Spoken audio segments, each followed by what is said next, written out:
Bonjour à tous. Alors aujourd'hui, on va voir comment réussir un rapport de stage.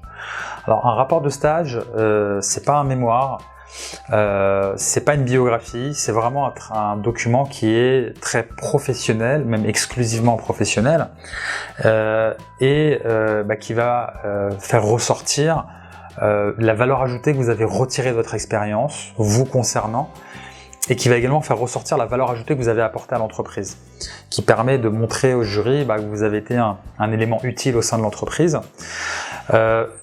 Alors, qu'est-ce qu'il faut faire et qu'est-ce qu'il faut surtout pas faire? Ce qu'il faut faire, c'est être capable de prendre du recul, de la distance par rapport à cette expérience et à faire ressortir de manière introspective ce que vous avez vraiment pu retirer de cette expérience d'un point de vue intellectuel, d'un point de vue managérial, d'un point de vue éducatif ou d'un point de vue personnel, pourquoi pas. Et en quoi ça vous a permis de faire mûrir vos projets, qu'ils soient d'orientation, vos projets professionnels ou autres. Donc c'est vraiment cette prise de recul qui va être évaluée. Le corollaire, c'est qu'il va falloir absolument éviter la description.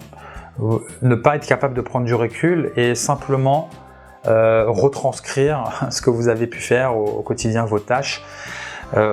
On le fait de manière très limitée. Maintenant, si vous vous attardez sur l'aspect descriptif au sein du rapport de stage, vous serez gravement pénalisé, ça peut même être rédhibitoire dans la note que vous allez avoir.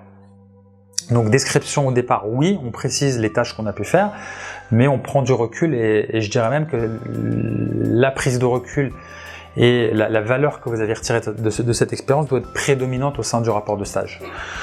Et parallèlement à cela, on met en exergue la valeur ajoutée que vous avez apportée à l'entreprise. Ça montre que vous êtes capable de prendre des responsabilités, ça montre qu'on peut vous faire confiance au sein d'une entreprise, ça montre que vous êtes capable de vous intégrer, ça montre que vous êtes une personne qui va évoluer positivement au sein de l'entreprise. Et c'est ce que veut voir le jury qui va évaluer votre rapport de stage. Donc c'est vraiment très important de mettre en avant, non pas de manière égocentrique uniquement ce que vous en avez retiré, mais également ce que vous avez apporté à l'entreprise. Après, en ce qui concerne la forme, donc ça c'était vraiment sur le fond. Après, sur la forme, ce qu'on attend, c'est vraiment un document lisible, aéré. C'est un document professionnel.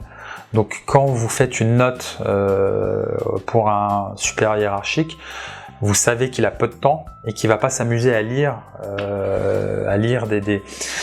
entre guillemets un roman avec un contenu très dense qui risque effectivement de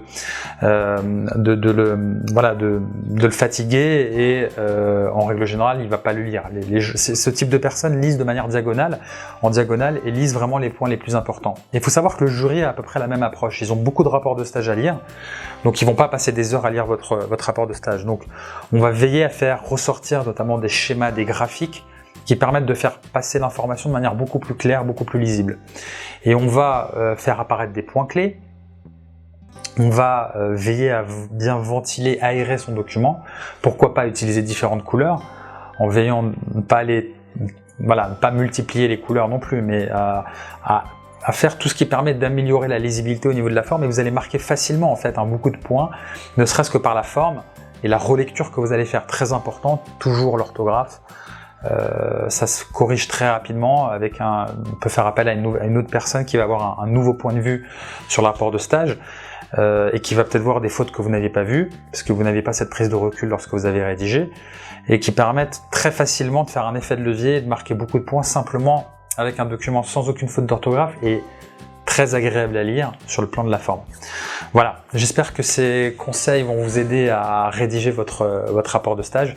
Je vous souhaite bon courage pour cette rédaction.